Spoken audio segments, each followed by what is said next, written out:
Hi, I'm Harlan Emil Gruber, and welcome to Portal to the New Earth. Today, I am so excited and honored to have this incredible architect, Eugene Tssui, with us today. And, I've known about his work for a long time, but this is our first time to get to really connect. And of course, his work is included in the book, Portal to the New Earth, and we'll be going over that project among many of the others. But just to introduce him, Eugene Tssui attempts to live and design as nature designs, doing no harm to the planet, creating with meaning and purpose, and striking imagination in every work of architecture while imbuing immense human creative force within each building, a force that penetrates the human spirit and ignites the life of every individual with a sense of reaching for imagination, originality, and excellence. Tssui understands the beauty and power of interdisciplinary thinking and a multidimensional way of seeing. His life itself is a living example of this interdisciplinary outlook. Architect, author, city planner, scientist, professor, performing musician, composer, Olympic athlete, boxing champion, fine artist, industrial designer, clothing designer, inventor, public orator, you name it. Eugene Tssui himself is living proof that every challenge must be faced head on, and his architecture designs share the same uncompromising courage. Tsui's legacy is one of challenging mundane convention to break the chains of conformity, mediocrity, tradition, and unquestioned assumptions. His legacy is the necessity to revolutionize architecture, our built world, and create a new language of design, a language that is restorative, strikingly original, embraces nature's intelligence, and does no harm to our living planet.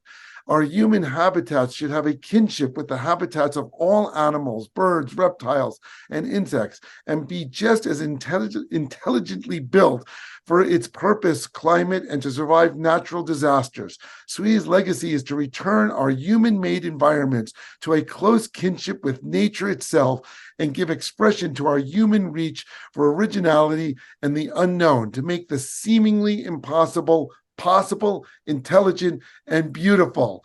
Exactly the vision that I have. So I'm so honored to have him here. So, by the way, my last name is pronounced Sway. Sway. oh, thank you very much. I Yes, apologize on that. right. Sway. Very Yes. good. So I'll be sure to pronounce it correctly. So yes, that's off of your website, which is under the section of legacy, and that actually goes on to show, and maybe we'll talk about that later in the interview, because you have an evolutionary outlook of 10 commandments of ecological design. But please just go ahead and share whatever you'd like to in response to your introduction, and what you're doing with your life, and how Well, you're here to inspire us all. okay. Well, my outlook on life is that life itself is a great gift. That our life is a great gift, and we should make the most of that gift. So we should be finding out what we individually are capable of. What can you do? How can you reach for excellence in everything you do? How can you be the absolute best that you can be in whatever you're interested in? And you might think, well, why should we do that? Well, the reason why we should do that is because of time, because we have a limited time to live. So why not make the most of that time to achieve the level of optimal excellence that you can? And that's what drives me forward in everything I do. It always comes from interest first. For instance, I'm interested in learning how to wrestle, Olympic wrestling. I'm finished with gymnastics and with boxing, and now I'm interested in wrestling. And so, and I want to, and I can't wait to start from the beginning again. From infancy. Knowing nothing about it and just starting from the basics. Most people, and I encounter many people like this, have such a self-centeredness that they refuse to learn something and become a beginner again. I find that to be a wonderful a return to innocence, so to speak. And I can't wait to start that. And in fact, with everything I do, the beginning of design, for instance, when you first design something, that moment of innocence when you are just starting to think about, well, what could this become? My first question that I ask myself is, how would nature solve this problem if nature were asked? And so whatever project comes to me, my first question to myself is, well, how would nature solve this design problem if it were asked to have the same kind of requirements that I'm being asked? And so I very much am constantly thinking about the intelligence of nature. You know, the beauty of nature is that it's constantly relating with all of the living things around itself. For instance, I think that the greatest architect today is a beaver. One of the greatest architects is a beaver. Why? Because when a beaver enters an environment, it makes that environment come alive. It makes that environment become more diverse, more livable, with more forms of life than it ever was before it arrived. And so that's how architecture ought to be approached.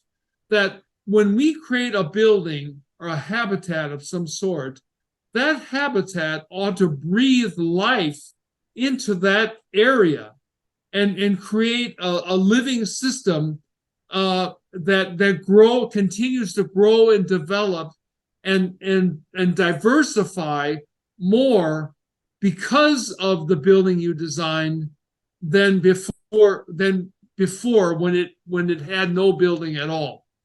And so my approach to design is just like the beaver, to attract diversity, is to attract originality, imagination, to make people and other living things come alive from the presence of that building. And so that becomes my goal, my aspiration in the design of anything. So I approach it like that.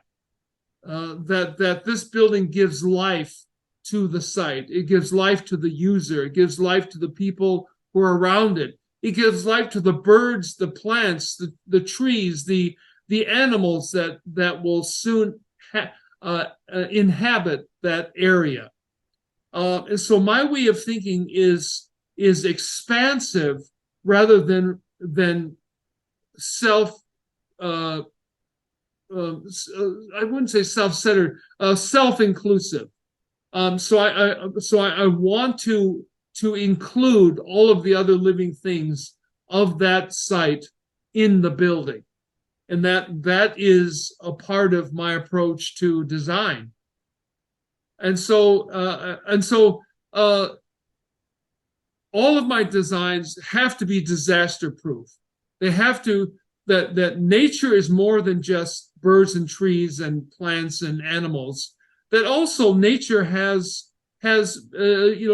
disaster situations that occur, whether it be tidal waves or earthquakes or hurricanes, tornadoes, whatever it might be, fires, which are very prevalent these days. So another thought that I have about architecture is that it must be disaster proof. And in order to be disaster proof, you really have to think like nature thinks, because nature's habitats are designed to be disaster proof. Think of a bird's nest. We think, well, it's just a bunch of twigs thrown together in a circle in a donut shape for some birds to live in. Well, if you really start to research how a bird's nest is created, you'll see that it's much more than a bunch of twigs thrown together. That those twigs actually interlocked with one another and create a system, a tension system that keeps all of the materials together and intertwined, so they work together to form this living system. And so we tested birds' nests. I actually tested bird nests, the tensile ability of a bird's nest by its weight. So okay, so if the bird nest weighs, let's say it weighs 1 ounce. Well, I tested that the bird's nest has the ability to withstand 126 times its own weight in force. Now, 126 times its own weight in force. Now, think of that as a human-made building. And so we don't think like nature thinks, and that's the problem, because we don't think about the strength to weight ratio. That's the most universal principle in all of nature, the strength to weight ratio, that the ability of how much we weigh to resist forces against ourselves. And so nature is always thinking this way, and we don't think of it at all. And so that's why our buildings are crushed in earthquakes, or fire, burned in fire, or blown apart in a hurricane, because we just don't think like nature. And if we started to think like nature, then we wouldn't have hundreds of thousands of people killed every year from natural disaster. Because we would know better. We would know how to build like nature builds. And that's what I'm trying to do. I'm trying to create a language, a language of design that works like nature works. I don't understand why I'm just a single voice in this vast audience of architects in the world that just don't care. They don't care, and schools don't care either. And so I refuse to be a part of that. And that's why I'm known as the pioneer or the rebel of architecture, because I have the guts, the courage to say we're doing it wrong. Been doing it wrong for centuries. We're doing it wrong now, and we've got to change. And so that is what is at the crux of my work today. So this lack of questioning the root cause of things is what we need to return to, and we haven't done that. Our education system has not done that, and so we as human beings need to question these things for ourselves, and that's what I'm doing. And finally, after many decades of doing this, places like the New York Museum of Modern Art are saying, Eugene, you're a pioneer of ecological design. You're a pioneer of all of these things.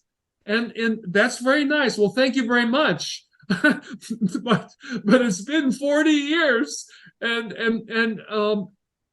I have seen the light of life be extinguished in my colleagues. I've seen students that were expelled, that were reprimanded for thinking like I think, and they just went along with it. And I saw the light of life be crushed, be extinguished from in their eyes. And I was so saddened to see that, and that just makes me want to speak out more. It makes me want to be a voice for change, because we have to change. If we're going to survive as a human species, we have to be out there and shout this to the world, because the world is not going to change if we're just going to be meek and conform and be silent in this crucial time of change and revolution. We need to be a part of that revolution. So that's what drives me forward. Yeah, well, you brought up a lot of issues there, and the biggest issue, though, and we have the same mindset of seeing this, Yeah. but most people are complacent. There's a certain Yes. level of this complacency because Yes. these systems, which you're proclaiming are wrong and bad, are Yeah. in place. Our governments, the Yes. building codes all enforce them. The architecture Yes. schools all teach these, and they Yes. work to a certain level. They provide a certain level of human comfort in inhabiting the planet without, like you say, though, it's looking at everything else as a commodity, and we're just Yes. taking care of humans in disregard for the rest of the planet. And we can see the great harm it causes, but no one's addressing it. Like, I know, and you just said it, that everything we base our decision making on has to do with comfort, convenience, quickness, and ease. And that's killing us. That is making us. But we could have all of those even with this shift of mindset. So those aren't the actual problems, but they are part of the problem in that we then behave in a way that's very limited mindset, and it's been ingrained in a very controlled paradigm. And so, we're really, confronting like the elephant in the room, as they would say, because it's a given. For most people, they're not thinking the way you and I think. You clearly see this issue and are confronting it in a major way, and yet it's not apparent to everyone. So how do you wake them up to see that we really do? By shouting it out, by I don't know if that's actually the best way shouting it, by designing, by doing everything possible. Like Buckminster Fuller says, you don't change the existing problem. You have to make a new model that makes the old model obsolete. And you are clearly one of the pioneers of showing the new models. So I think it would be great to start to just dive in, because you have such a prolific output of these visions. And of course, the one I have behind me is the Ultima Sky City Tower. Yes. that we should just launch and just start to talk we could talk about that. We could talk about that. The building. And look at all these other amazing drawings that you've created, because they're so inspiring, and you do embody your solutions in visions that could be practical. Yes, so, it's very practical. Yeah. Well, let's talk about the Ultima Tower Sky City. That's a 2-mile high building, and it's built unlike any other building, because we think of everything as compressive forces, like timber or steel cage frame design. That's the opposite. The way that building is held up is by a tensegrity spine, very lightweight and very strong in the center. So the spinal column you see in the middle is a tensegrity structure of lightweight cables and lightweight beams, cables and beams together to form a kind of lightweight spinal tube. And that tube holds up a series of cables. See, these are not beams. They're lightweight cables, like a suspension bridge. Yep. So this building is built like an upright suspension bridge, very lightweight, very strong, and very efficient in its ability to flex. Because when you're that high up, 2 miles high, you're going to get a lot of wind, a lot of forces pushing from all angles on that building. And because this building is made of these cables, it's able to dissipate the forces on the building and then drive them down to the ground. So the building is very stable and very flexible. And of course, though, this building is not made of hundreds and hundreds of little floors. It's these huge open spaces. Yes, so this is being on these levels would be like living. It's whole landscapes that are suspended from these. Integrated. So think of a giant maypole of crisscrossing ropes that hold up these suspended floors inside, and those suspended floors are entire landscapes. They're 12 blocks to 1 block in diameter. So that you never have to walk over 10 blocks to get to any location. Right. And therefore, there are no large trucks or buses needed, because everybody's going to be bicycling or walking. Right. That's what is each of these floors. And there's just several floors with hundreds and hundreds of feet, as you see in this scale, showing how big it is compared to that. And here's this great image showing it. And then there's seven openings. Yes, there's 7 floors that are open as large parkways. So that the vegetation, the trees, they're forests. They're forested areas with lakes and streams. And there's 7 of them up to the top of the tower, and that lets all of the natural air and a lot of the elements to into the tower. So the tower is like the ground growing upwards. It's like nature growing upwards. I want to talk about the climate, because such a large structure would have a climate control on the interior. And of course, that's wrong. That the climate, well, you see, the climate at the base is let's just take San Francisco. The climate at the base would be the temperate climate of San Francisco.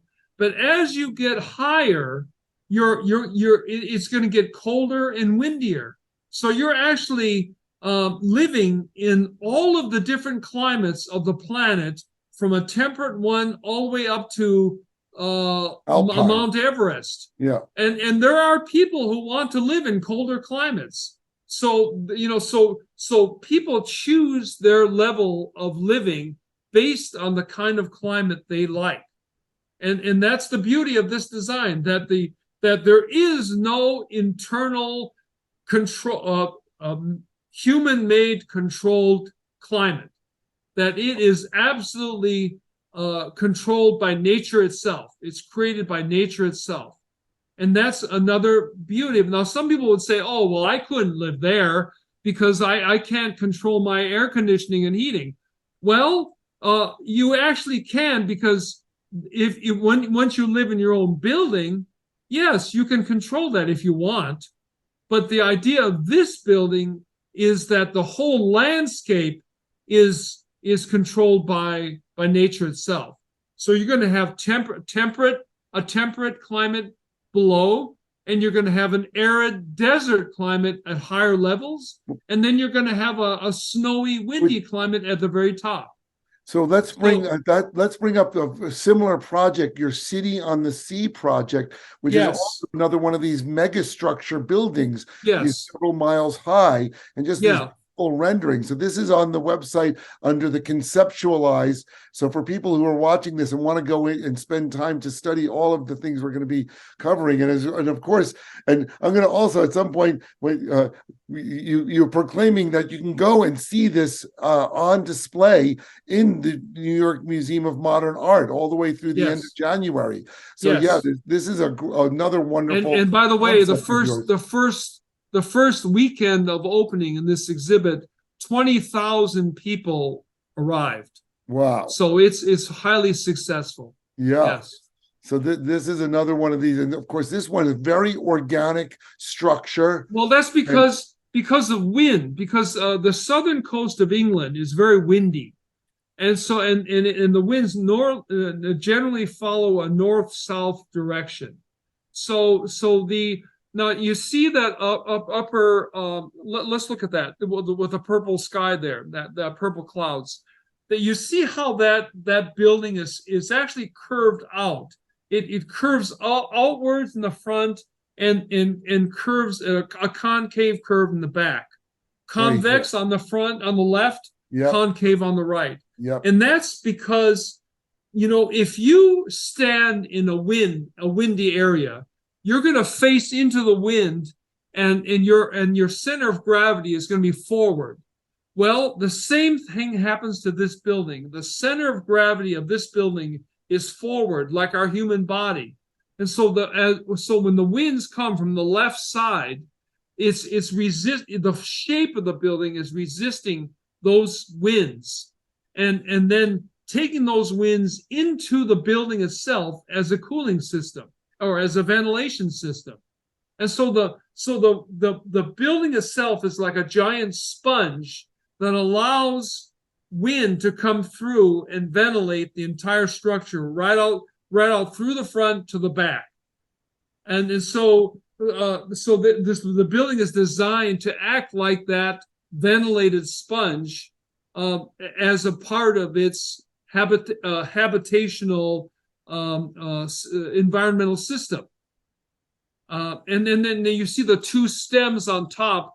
Those are giant counter-rotating propellers that create electricity to the entire building, so that the footprint of the building is minimized by it creating its own electricity by the use of wind, which is constant on the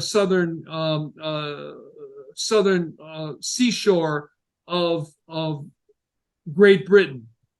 And so this building is designed to be only in that kind of climate. This is a design for that kind of climate, a cold, windy, southern Great Britain seashore climate. All right, so let's go. And I just, it's incredible how many different projects you've been working on over the years.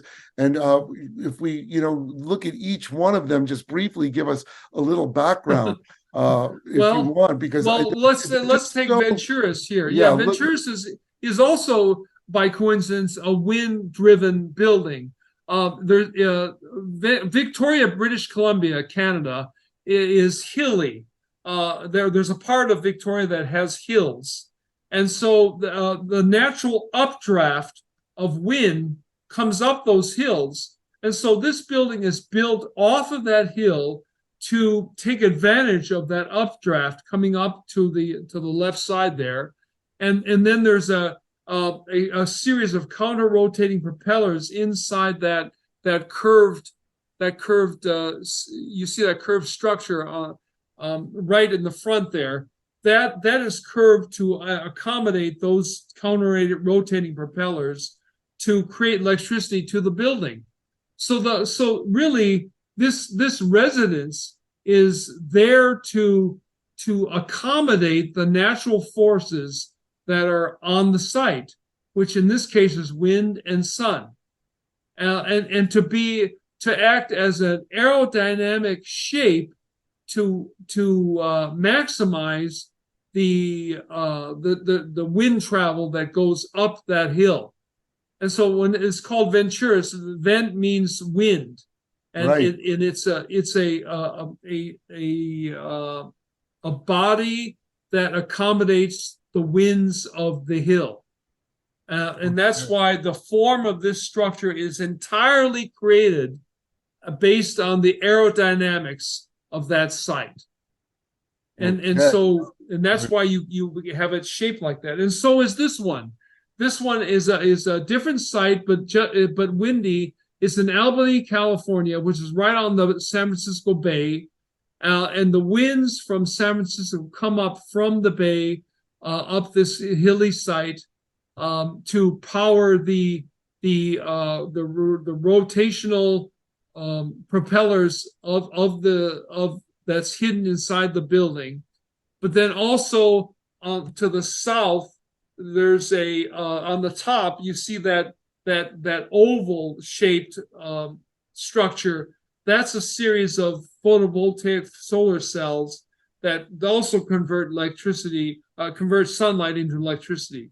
So the building is a mixture of solar panels and windmills all in one to create this T-shaped building, because it's spanning two hillsides with a stair shaft that goes down to the ground level. And this triangulated system allows for a very, very strong stability.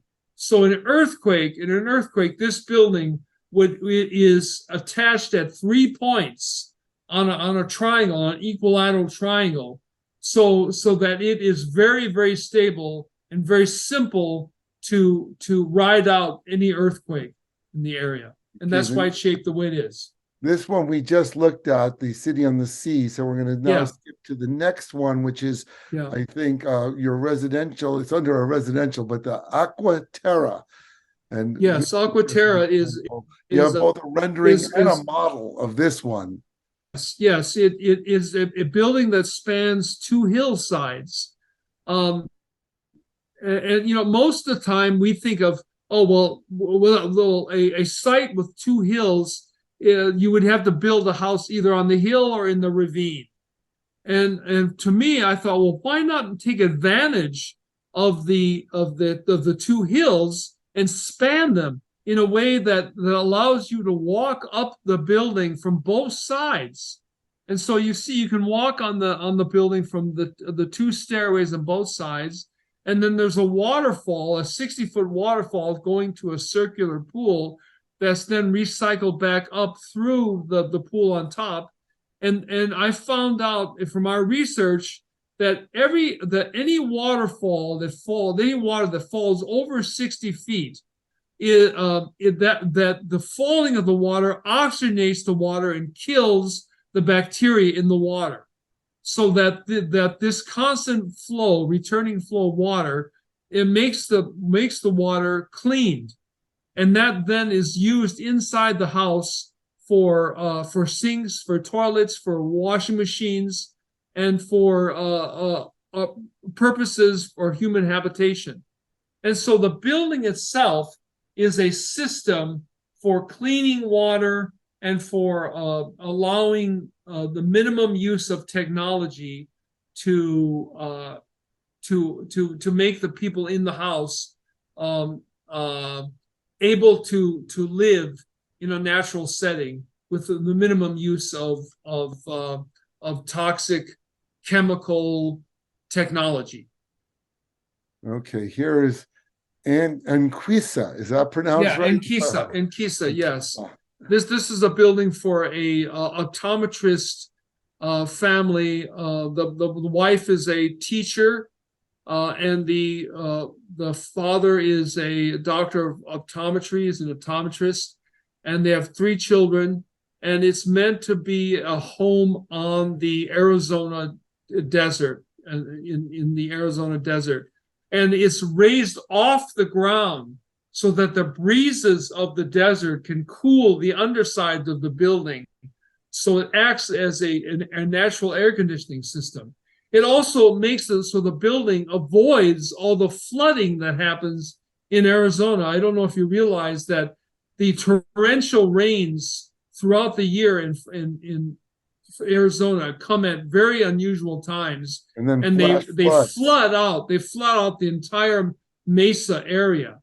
So this building accommodates that by allowing the water to flood underneath the building, and then the building itself is on these pylons above the ground, and so that allows for the cooling to happen through the water and through the air as it passes through. So this is a building specifically designed for a dry, hot climate like Arizona. And cool. Those pods are formed along this hallway that leads to the main living area, and this allows for the building to cool itself during the day and night by wind passing underneath and over it. Wow. And there's opening and closing skylights, so you can ventilate the building just by opening up the roof and allowing the wind to come in. And of course, it reminds me a little bit of Paolo Solari's first residence in Scottsdale called Cosanti, which is I've been there. Yes, and with skylights and this is definitely more advanced, but it's in that response to being very organic and flowing with nature. Not just another box. All of your work, right? And so here's organic. Yeah, and here's a building that was designed for a a mountainous area of Ashland, Oregon. It's in Ashland, Oregon, on the hillside, the upper levels of Ashland, Oregon. It was designed for a contractor and his family. He was going to build it himself, and it's made out of spray-on concrete, where the building is off the ground again, so that it is both fireproof, being off the ground, and also allows the wind from the hilly region to cool itself.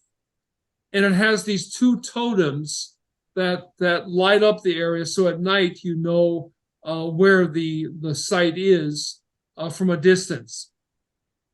Wow. And he loved this design because he was going to build it himself. Unfortunately, in this case, the contractor got a divorce, and the whole project was stopped. Oh God. Yeah. There's an underground garage there for parking and so on. Oh, and this was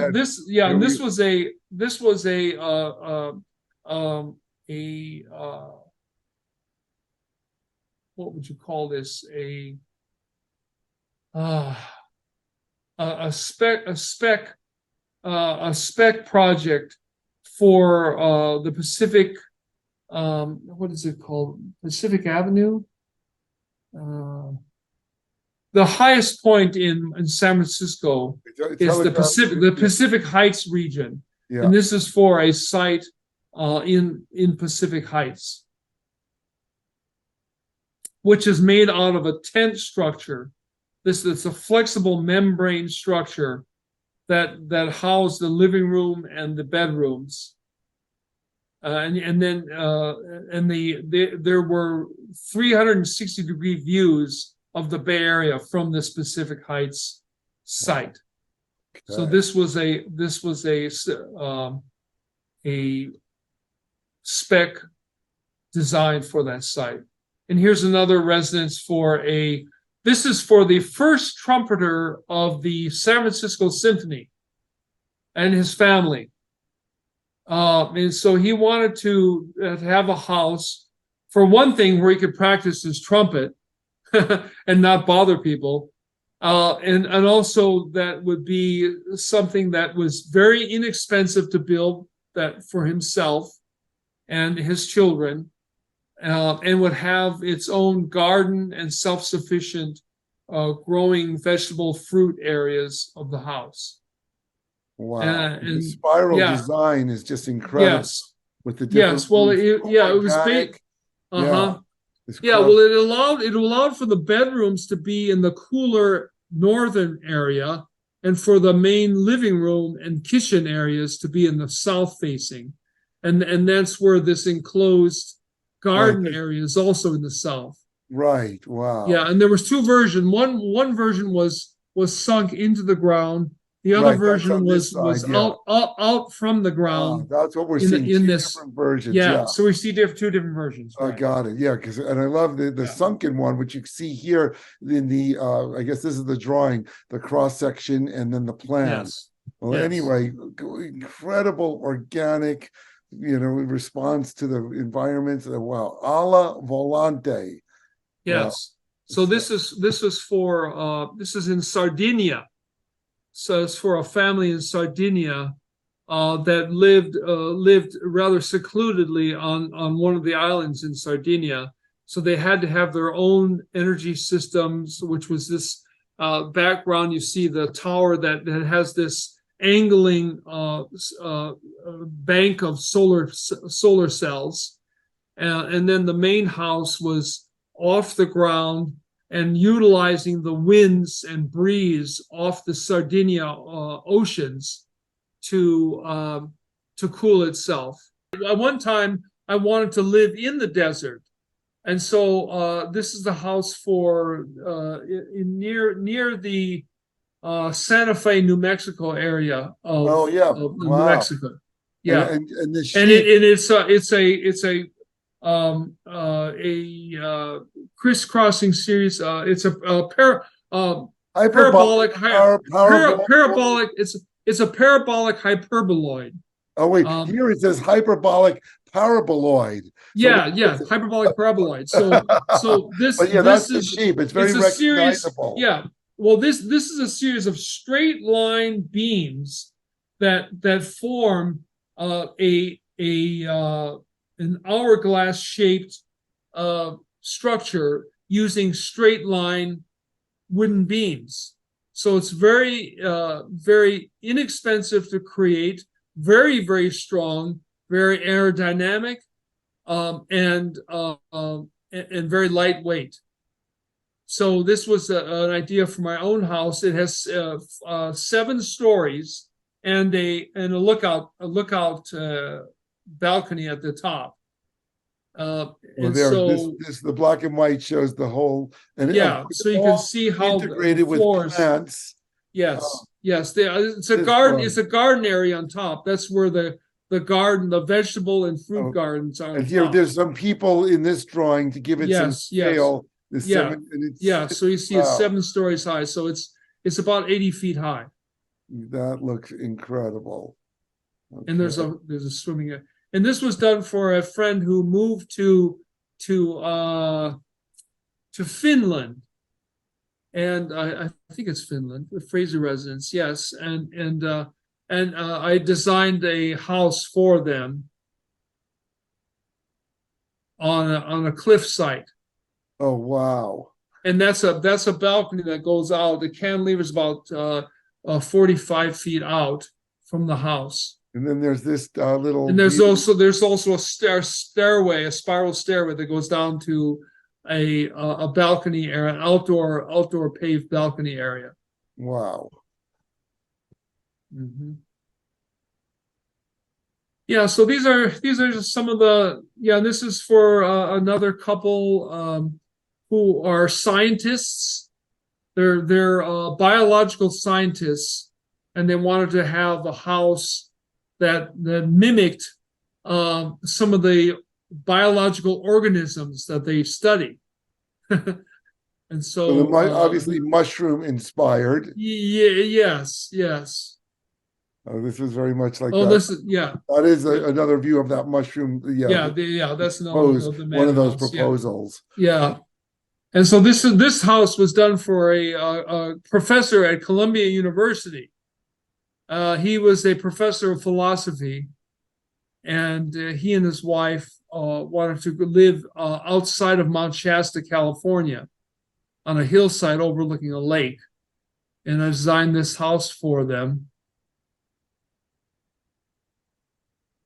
And the strange thing about this is after we had gotten permits, everything ready to build, and they decided that they were going to move back to New York City. This one looks very well thought out. You can see it's very well thought out. Yes, it's very well thought. I mean, some of these drawings are a little fantastic, but I could see this one looks like it's pretty practical to move ahead with it.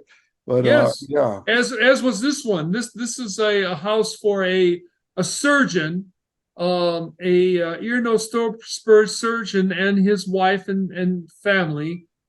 In Vista, California, overlooking several hill ranges, and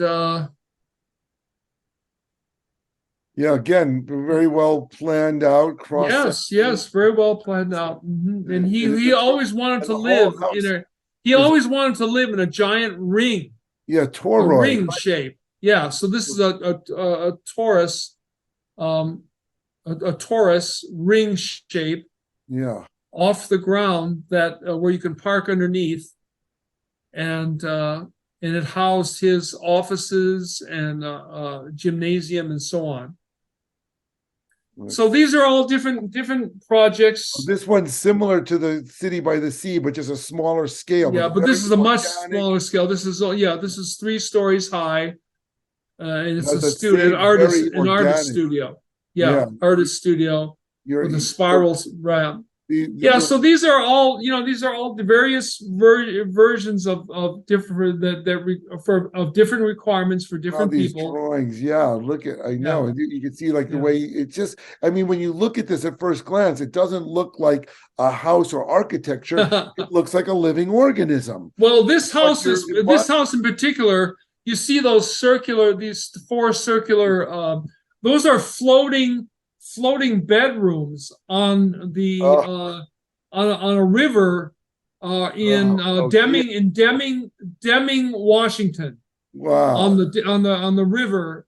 I forgot the name of the river, but the owner wanted to have bedrooms floating on the river. Can you imagine the Well, beauty of going to sleep on a river? I know people that live in marinas, in houses docked at marinas, so that would be the closest to something Yes, like that. yes, But right, yeah.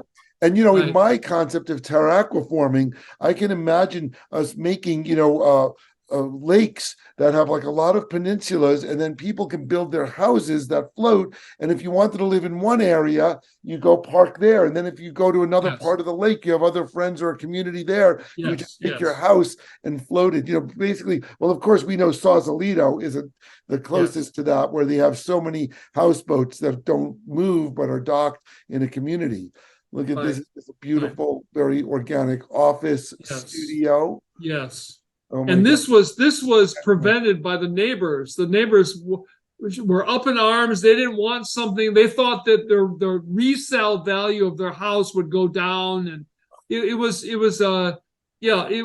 all prejudicial superstition. Here, Yeah. you did this way back 1986 for Southeast Asia. Yes. And oh Yes. my God, look at Yes. that. It's And tough. now, back then it was considered a kooky idea to have a floating city. But now, because of climate change and ecological destruction, there are whole cities that are underwater, and many of the cities along the ocean front all over the world will be underwater by 2050 to 2080. So now a floating city seems like a very good idea as a answer to climate change. Absolutely. And then, Yes. you don't have to, I mean, and look at this, it's like a giant Well, organism. that's yes. It's like a trilobite shape. So the trilobite head is a tidal wave barrier that cuts through tidal waves and mitigates them. And now it becomes a very very practical kind of solution to climate change. And by the way, this city is made, the reinforced concrete from the city is made from seawater, so it's free. The material that makes the city is seawater made concrete, which is called electrolytic concrete. And so the concrete is free of charge for the making of this city. This is going back to the page where you could just scroll through and see just one image of each of these incredible. We left off here, so we have a few more here. Let's just look real briefly, because this flying and floating house. Amphibiero. It's a mobile, a small city of perhaps 200 people. It's just small, that travel around the world. Politicians, teachers, environmentalists, scientists travel around the world to trouble spots of the planet and act as emissaries for peace and ecology. And so the idea of this was to create a mobile floating city that you could fly to water, bodies of water, land, or just stay in the air floating. Oh, And the idea was as a mitigation emissary for the trouble spots of the planet. Wow, right, exactly. To bring this, like a seed almost, to bring all of these concepts to people. A So we'll seed of stop peace. sharing. Yes. But your website, which is so easy to access, and for people who want to study these drawings more in detail, easy to get to it. And and of course having you go through a little bit more of the detail explaining them. So this has been so great. And of course, what you're doing and what I'm doing with Portal to the New Earth, we're so perfectly aligned that we're trying to, reach out and share these ways of thinking that make Yes. much more sense to live, in harmony with all of life on the planet. And Yes. you had such a long career of it, and yet you're Well, still I doing it. And I love that, the fact, like you said, the show that you're in at MoMA right now. So if anyone's yes, getting to see yes, this in the fall of 2023 or January 2024, you have access to go see these in person and see some of these other incredible ideas that are in the show. But to yeah, take this forward into the future, what are we doing? How are we yes, getting this out yes, there? right. Well, thank you very much for inviting me to talk about this because these are very, very important issues, and we need people to speak up. We are much too complacent as a human race to really be responsible and respond intelligently to the problems that we face because we are facing extinction right now. We could go extinct within the next century, and so this is a very important time in our history where our decisions mean life or death to us.